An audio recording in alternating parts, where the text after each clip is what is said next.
Welcome to the Hamumu Halloween Home Horror Hoedown, the podcast where we watch scary movies so you don't have to. From award-winning to completely unknown, we take them all way too seriously. I'm your host, Mike Hummel. And I'm your host, Solange Hummel. Now, warning, we use a ghoulish number of spoilers, so watch the movies first. Second warning, we don't know anything about anything, so don't take us seriously as we take these movies seriously. It is time for our first foreign film of the year. Woo! With the Korean movie Warning, Do Not Play from 2019, also known as Amjeon, which I think means warning because it's too short to be Warning, Do Not Play. Sure. Well, and all through the movie, you know, it's a movie about a movie, so the movie in the movie is called Warning. You say that, but in fact, my last note about this movie is this is a film about making a film about making a film about making a film. It's the inception of filmmaking. And all of that is true and very clear in the movie. It's not really one of those like trippy, weird, complicated movies, but it is really about all of those layers.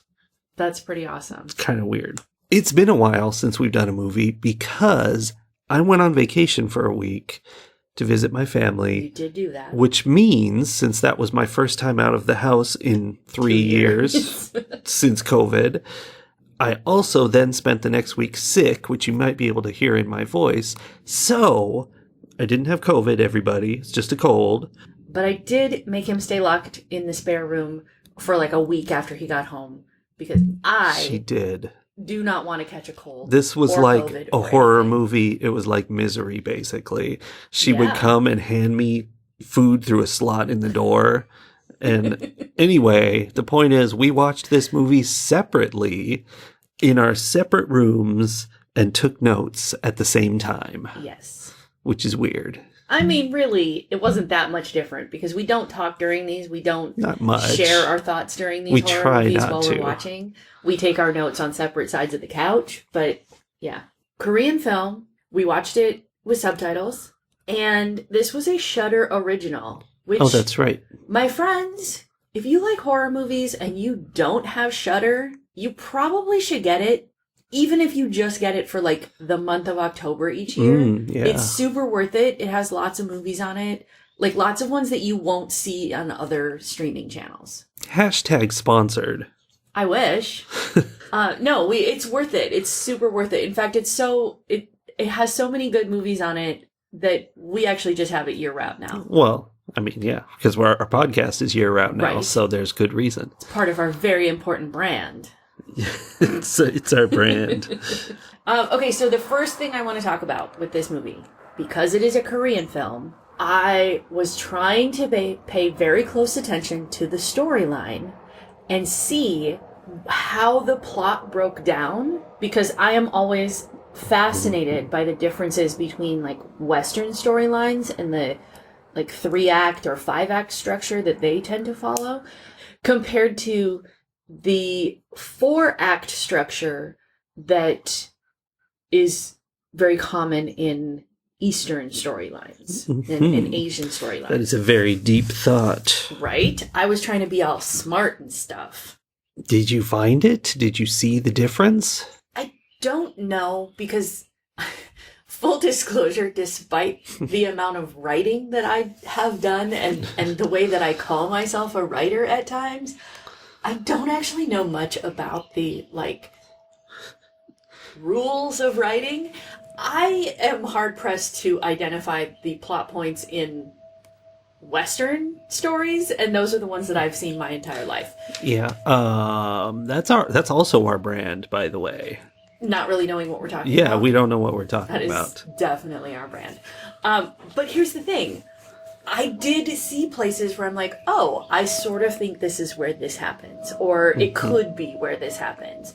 So that was sort of interesting. There's like the 4 pieces. The intro, the development, the twist, and the conclusion. And I did, like, I kind of marked on my notes, like, points where I feel like it switched from one to the other. And I would be really curious to have somebody who knew what they were doing look at it and be like, no, this is totally wrong.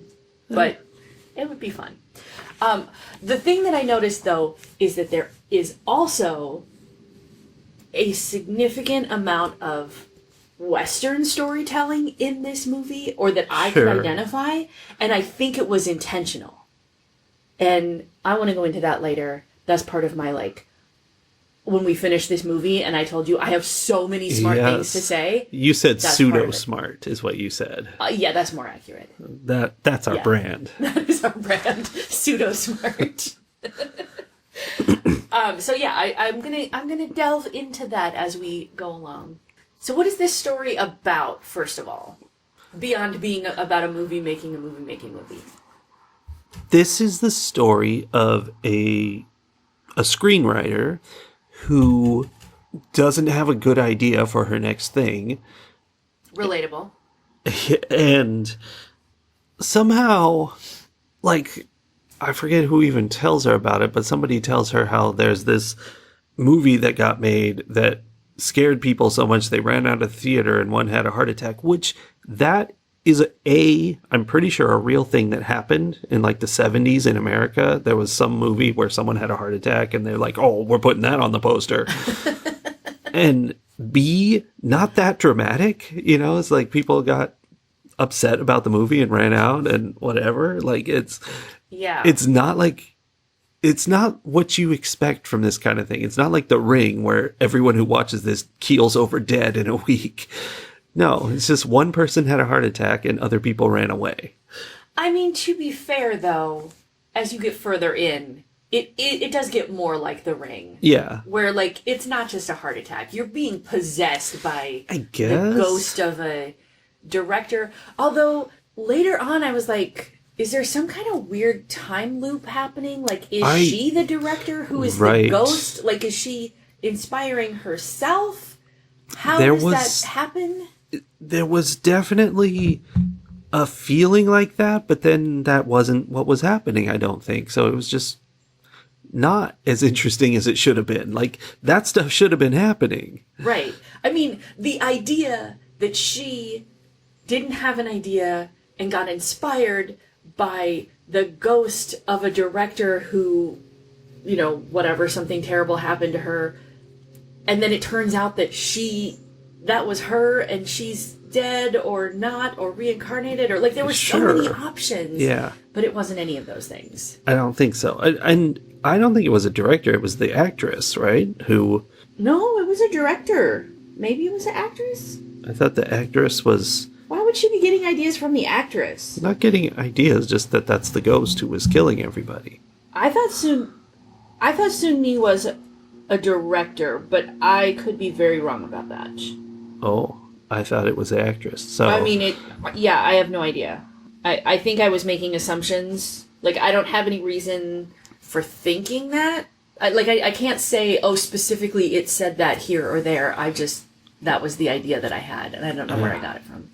I thought they said in the movie that they said, oh, an actress burned to death in this place. And they probably did, and I missed it. Pseudo-smart. But yeah, so somebody burned to death while making one of the layers of the movie. The bottom layer. Yeah, so the story she was told wasn't that layer, but let's start at that layer. At the bottom layer, a movie was being made, and the place they were making it burned down and killed this woman who is now a ghost and possibly a director or an actor. And she then, I don't know, possesses people or just murders people, whatever. You know what ghosts do. Well, like, people keep coming to this space because they want to make horror films, or they want to record it for whatever reason, and then when they get there, she possesses them and makes them die in ways. Yeah, so that she's the bottom layer. Then the next layer is Jae-hoon.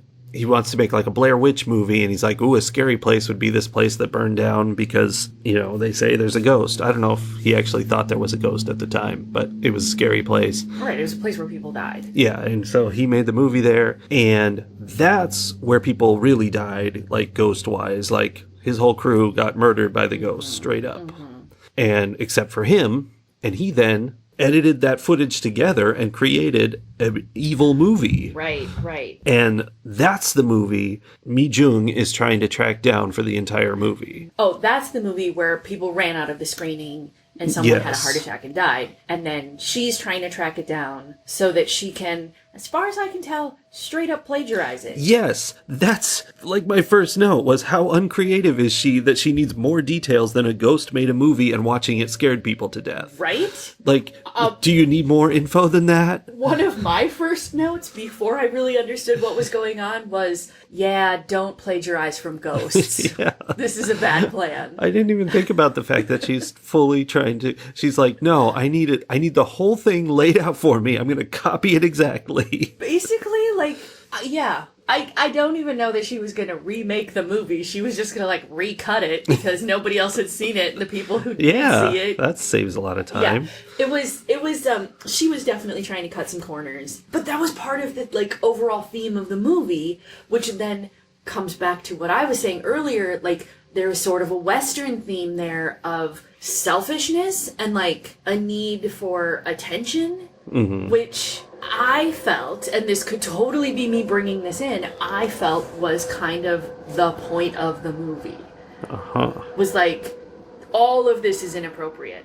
In fact, there were parts about it. Okay, so during what I thought was the development phase, I'm like, okay, so the Pandora's box has been opened at this point. We know that this movie exists. She found it. And all of that. And I was like, okay, so right now, this movie is basically saying...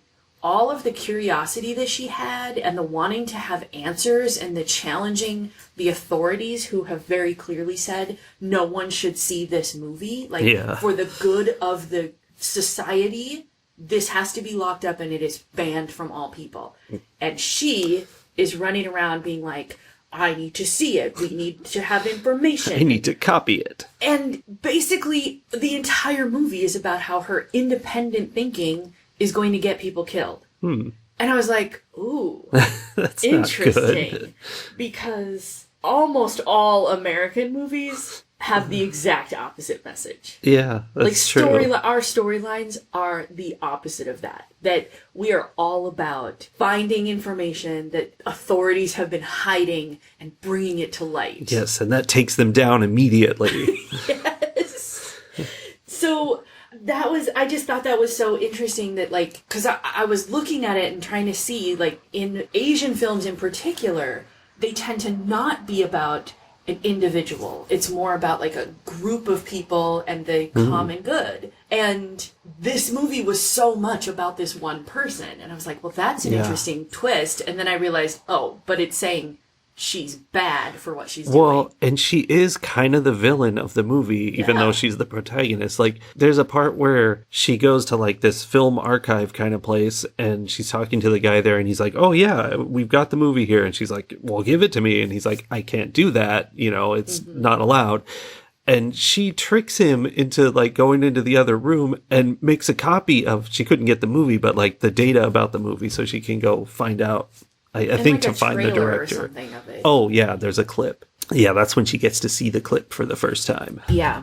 Well, and when you think about, like, the really well-known Asian movies or movies that are based on Asian movies, like The Ring, and I'm blanking on the names of any, but I know we've watched numerous of them that are like this, where there's some form of media that then possesses or somehow is dangerous to the common good because it spreads like an infection. Yeah. And they are always very much like, we have to cut it off. And then the problem is that somebody decides not to do that.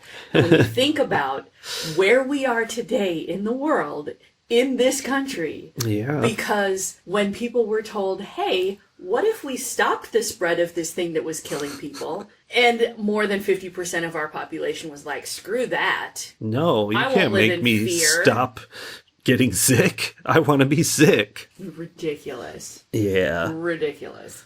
Yeah, so fun. Yeah. But it was strange that then the movie kind of follows this investigation, which is like, it's kind of a trope, this dogged journalist investigating a story, except she goes, to all the different sources and she's got to know and she needs to know and she has to figure it out. But she's not a journalist. She's trying to write a story and she already has the gist of the story. Yeah. Like, well, what more do you want? But yet she's doing this, risking her life and going to all lengths to get this video. Yeah. It's very strange. It's like they forgot what the movie was about and they're like, well, this is how you proceed to investigate things. I guess, yeah. I mean, I don't know. Maybe there were reasons why she needed to see the whole thing so that she could... Maybe it was like, like the original director, she was being mildly possessed. Maybe. Obsessed with it. Maybe. Yeah. I kept thinking of her as the hero of the movie and then having to remind myself that is not the role that she was playing. Like, she wasn't actually being portrayed as intrepid. Like, I was interpreting it. She was being portrayed as a troublemaker. She was a troublemaker, for sure. She could have avoided all of this by just using her own imagination. Yeah, there's your lesson. Yeah. Don't plagiarize from ghosts, I'm telling you. She drank a lot of beer, I think. I think it was beer. It looked like beer. Yeah, It's in an aluminum big can. cans. Like, obviously I couldn't read it because it was in Korean, but and bottles too, I guess. In almost every scene, she had a beer. Well, once again, they're trying to portray her as bad. They're like, she's a drunk and she's going around doing all this. They were trying to portray her as an American. That could be. No regard for the common good and drinking beer all the time. Yes. So I wasn't sure if it switched from the introduction into the development stage at the point where she was hiding in the bathtub because she had seen the clip and, like, she was already sort of being haunted by it. Yeah. Or if it wasn't until she actually, because at that point she then went looking for the hard copy of the film and found it in the previous director's gym bag or whatever that was. Like, was that the point where the introduction ended and development started? But I sort of think it was the bathtub scene.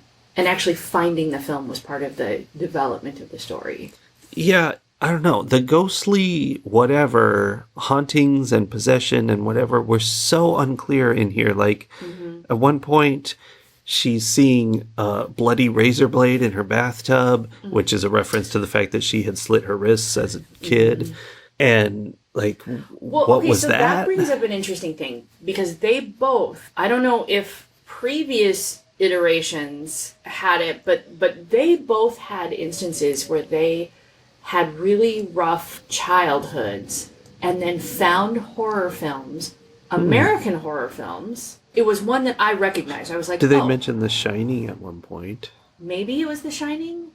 I don't know, but he was talking about how horror films saved his life. And as he was telling her about that, because it, like, gave him his purpose or whatever, as he was telling her about that, she was having the flashbacks to the times when she tried to end her own life, because clearly, like, it didn't go into the details, but, like, clearly she was unhappy too. Yeah. And then, like, in her hospital ward or somewhere, they were playing a horror movie on the TV, and so it was, like, sort of that parallel of it also gave her purpose, so they kind of had the same development throughout their lives, which was interesting, but then also, like, I wasn't sure how it tied into everything else, because then that all ends up backfiring on them. Yeah. In like big ugly ways. I mean, it's just how she's connected to him. She's kind of the same. She's repeating all his mistakes, and I don't feel like she learned anything. No, she definitely didn't. And because he very clearly, like, around that time when she finds the movie in his bag and, like, steals it from him, basically, he is telling her, like, he says something like living in horror is worse than death. So, like, that's kind of a paraphrase of what he says. Because we should explain the director she finds, the director of the middle movie, Jae-hyun. He is the only survivor. All of his crew was killed, and he edited the movie together. And since then, he's been a recluse, and he's obviously crazy, and he's just, like, Well, and he's being haunted. Yeah, he's just permanently messed up. Did, or if he's actually being haunted by this ghost that died in the fire, or what. But well, that was a theory I had at one point. I'm like, is he just a murderer? Like, did he just kill his whole crew and make this movie? And now we think there's a ghost, and that could have been really cool. But no, it wasn't that. No, but it wasn't entirely that. But he did kill his whole crew. Like not himself, but like he knew that there was a danger. He set them up to die, basically. Like I think because he was possessed or haunted or whatever at that point. Sure. Okay. I'll give him that. But then he also consciously chose to use that footage for financial gain. And I think that is where it really pulls together and is, that was more of the, this is a dig at American culture. This movie is a dig at American culture. That's pseudo-smart. Because both of them end up making the decision that they are going to profit off of the horrible thing that is happening. Yeah. So that they can get money and they can get fame and attention and avoid, she's doing it because they're like, you have this deadline and we need a story from you. And she's had a writer's block or whatever. And she's like, I guess I'll just use the horrific deaths of these other people to get myself out of trouble. Like it's so pointed at that point. Yeah. And interestingly though, Jae-hyun has turned around. He made the movie, tried to profit off of it. One person had a heart attack, and since then he's basically locked it down, and he's like, no one can see this, and he's like the keeper of this movie and won't let it out. So he's fighting. He's trying to, not continue that. And she's like, no, let me have it. I want to bring this out. Right. Well, and that's where, so I sort of felt like the reveal that this thing had happened and that then he had decided to profit off of it, like that he had made that choice. I felt like that was the twist piece of the storyline. And then the conclusion was him realizing that was a bad thing to do and trying to undo it. And her coming in and just being like, nah, I'm going to do the exact same thing. And she gets the movie. She apparently gets a big budget and remakes the movie. Yeah. And the film, unfortunately, it's been a couple days. I don't remember how it goes down, but the movie ends with a screening of her movie. The screening of her movie, but then, isn't there another fire or something? Because her best friend, there's this side character who's supporting her through the whole movie. I never figured out his name. I didn't either. You just kind of see him kind of come in and out, but he's super supportive of her. Yeah. And in the screening, I think there's another fire because he, tries to go in to save her. He thinks she's in this burning building, and he tries to go in and save her, and he dies. And she's outside in, the car or something. Oh. And that's the part where I was like, oh my gosh, she's so terrible. She's making the exact same decision because her best friend has just died trying to save her. And she's like, you know what? That'll look really good in my film. Yeah. And she puts it in the story and profits off of this horrific thing. Yeah. And just continues the cycle of greed. Yeah. But so that happened in the filming of her movie, and then we see the screening of her movie. Oh yeah. And I don't know, I guess the screening goes well and she gets rich. Yeah, I don't know. I'm not sure. I don't remember if anything terrible happened at that point. I feel like at that point, it's firmly enough established that this doesn't go well that I was like, oh, more people are going to die. Yeah. I may be misremembering, but I think that the crowd was running out of the theater. It was the kind of the same idea as she's sitting there just by herself and they're all running out. So it's the same idea that, this was too horrible for anyone to see. Yeah. Okay, so here I just realized I have a note too. There's another thing. The whole thing about film saving her life comes back because at the end when she's being chased by the ghost, recording it. Yeah. And taking pictures because I don't know how she was making a movie because she was only taking still pictures the whole time. Yeah. She didn't have a video camera. She had a camera. Yeah. But like taking pictures and like the flash and everything was what stopped the ghost from killing her. Yeah. So like it was, you know, that whole horror movie saved my life thing coming back in another way. Yeah. But then to what end? So that she could create a bad movie and hurt people. Yeah. There was a lot. And Soon Mi, the ghost, Yeah. she was real angry. Yeah, I don't even know why. Like, it was an accident. Relax. She got hanged. Was it an accident? My thought on that was that was part of the movie. Like, she wasn't actually being hanged. She was just left there. Well, okay, she should be well, mad. like, so it was like a stunt that went Yeah, wrong. so like, well, no, because it was a fire. I don't know what caused the fire, but like, I think she was just stuck in the rope of a fake hanging while the place burned down. Everyone ran out, and she couldn't get out because she was stuck in this rope, and she burned up. Maybe.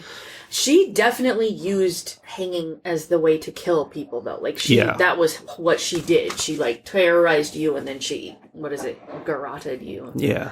Yeah, but she was very, very angry, and, like, about halfway through the movie is when it really started, maybe a little bit further, was where it really started getting more violent, because she became, you know, they were in her space, and she was attacking them, and you were, like, seeing it. She did some pretty horrible things, like shoving pipes in people's mouths and stuff. That was back in the filming of the middle movie. Yeah. She murdered the crew with stabbing them with pipes and things. And that was the interesting part, where it seemed like there was kind of a time loop where Mi Jung was there. She had gone to this place where it had been filmed, and she was checking it out, and she was seeing these murders happen in front of her like they were really there. And for a minute, she's like, wait, can you see me? Because it looked like the guy was talking to her, but he wasn't. It was the ghost coming towards him from where she happened to be standing. Mm-hmm. And so that was kind of a weird thing where it was almost this cool time overlap, but it wasn't. Yeah. Instead, it just moved on to the point where eventually she would be the one hiding her film from somebody else, telling them that living a horror film was a bad thing. Or maybe she's not hiding it and she's just world premiere and she's a trillionaire. Maybe. Hooray! Yeah. Something that I read about Eastern horror films is that they do not have happy endings. Well, horror films are not supposed to. Okay, but Western horror films, about 50-50 will have, like, you know, you'll have your final girl or whatever. Because that's the thing that we crave as an audience, is what we've been taught to crave, is like, but you have to win over evil in the end. Like, that's the satisfying ending. Yeah. And they don't do that. They don't do that at all. They just set up, like, this is just an ongoing cycle of horror that will never end. Yeah, that's often the plot. Yeah. Ratings. As always, I struggle a little bit to rate this movie because I am very aware of how much I didn't understand of it. Not so much in just the plot. Like, there were things I was confused about with the plot that I think I could figure out if I watched it a few more times and, like, you know, got all the pieces. Because it's a complicated storyline. Yeah. But being that it is a Korean film and all the, you know, backgrounds and all the text in the movie and everything is in Korean, which I don't read, I know that there are subtleties to this movie that I am missing, that I would have picked up on if it were in a language that I understood. You know, like, even just she was drinking things all the time. Like, I made the assumption, but maybe I'm totally wrong about that, and it was something else. Like, it's just supposed to show she has a sugar addiction because it's, like, soda all the time or whatever. Maybe. Like, there's those little things about character development and, like, nuance that you miss when you can't read, like, the movie poster that they decided to put in the background, or, you know, whatever little things. Yeah.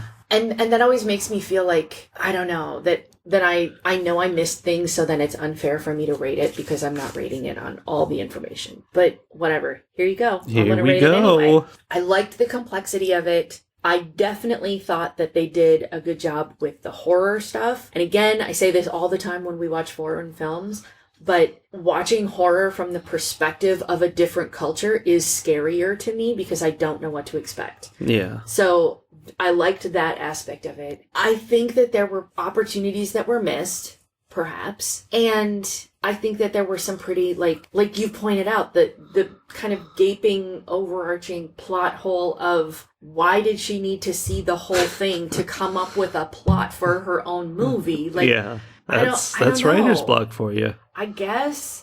And she just was so desperate that she's like, I don't have time to I don't have time to write a thing. I just need the whole story that I can then present as my own. I can spend 2 weeks investigating to find out instead of just writing. Sit down and write, lady. I don't know. So there were some things where I'm like, I'm not sure if I love the way this story went. But, you know, it was interesting. I'm going to give warning 4 beatboxing ghosts out of 5. And I see your confused face. There was a point, let me see, in my notes. When did this happen? It was shortly after she got the film from him. And he's telling her about how horror films saved his life and whatever. And I have a note, scary beatboxing ghost. So the ghost was doing some kind of like noise thing. That to me I didn't was notice not this. scary at all. It was just like the ghost is like setting down a track for him. Oh, bad. All right. So anyway, if you watch this movie, like listen for the beatboxing ghost about halfway through. But I'm going to give 4 beatboxing ghosts out of 5 because I think it is a very solid horror film. I would definitely recommend it for people who like scary things. And it's going to be confusing. Yeah, it is. And that's why I would go a little lower. I think it doesn't quite hang together like I may just not be, understanding things because it's in a different language, but I feel like it didn't connect all the way with all the parts, like you said about why is she investigating this and all of that. Mm-hmm. So I enjoyed it though. I was happy to watch it. So I'll give it 3.5 beatboxing ghosts out of 5. Okay, that's fair. Do you think people should watch it? I have no objection to people watching it. That's a ringing endorsement if ever I heard it's one. a far cry from what Jay Hune felt. He wanted people to never watch his film, and I will say they can go ahead. They can watch this. It's very Western of you. Yeah, go for it. It may save your life. All right. Fight the horror of a world gone mad. So I don't know how to phrase this as a hot political tip, but I have a hot political take. Oh, that makes sense. I'm not surprised. Right? So I guess to me the overall theme of this movie, whether it was intended or not, was don't sell your soul for money and fame. Just don't. Yeah. It's not going to work out. Well, that makes sense. It really made me think about how in our culture we've sort of reached this point in our de-evolution where anything remotely cooperative is is condemned as socialism. Yeah. Anything. And that, I don't even know where to go with that other than that seems to be happening and it might mean the end of us. Yeah. Ultimately. I mean, that's the purpose and definition of a society.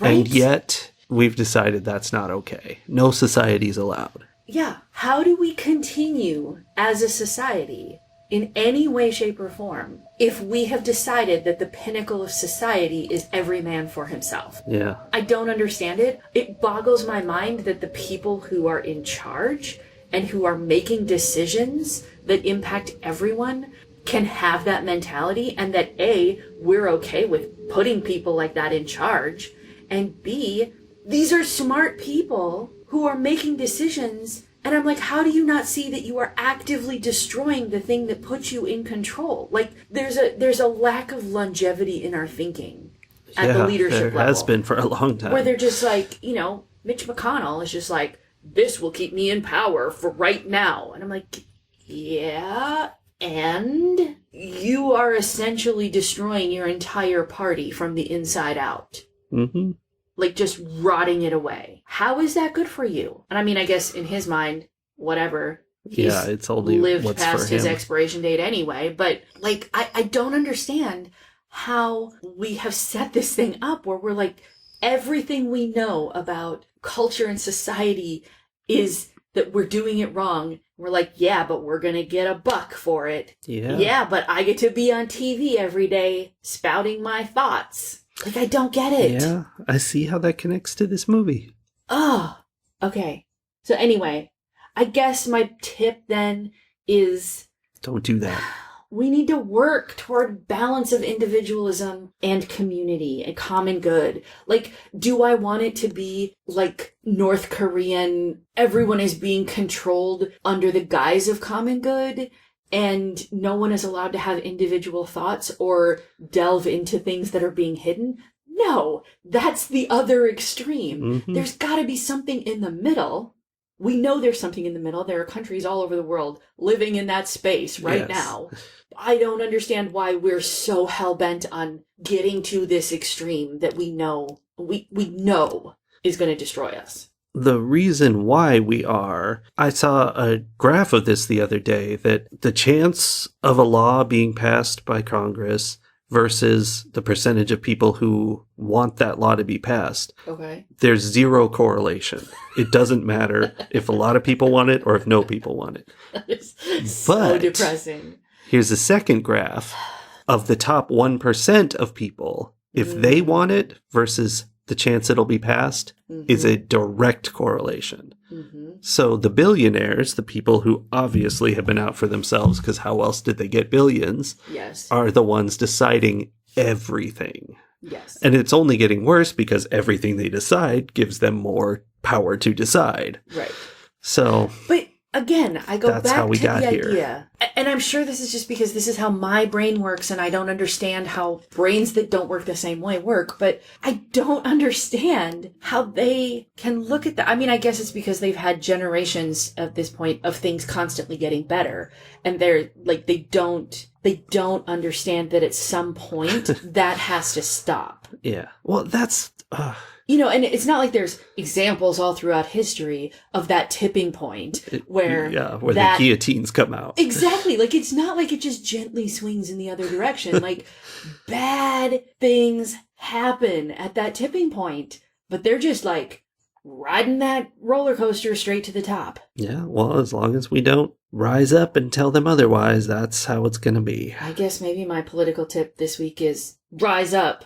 It's time for the guillotines. Fight the power, everybody. All right. So on that happy note, We will see you with a movie next week to distract you from the downfall of society. yay! Hooray! All right. See you, everybody. Don't forget to call your elected representatives. Who don't represent you?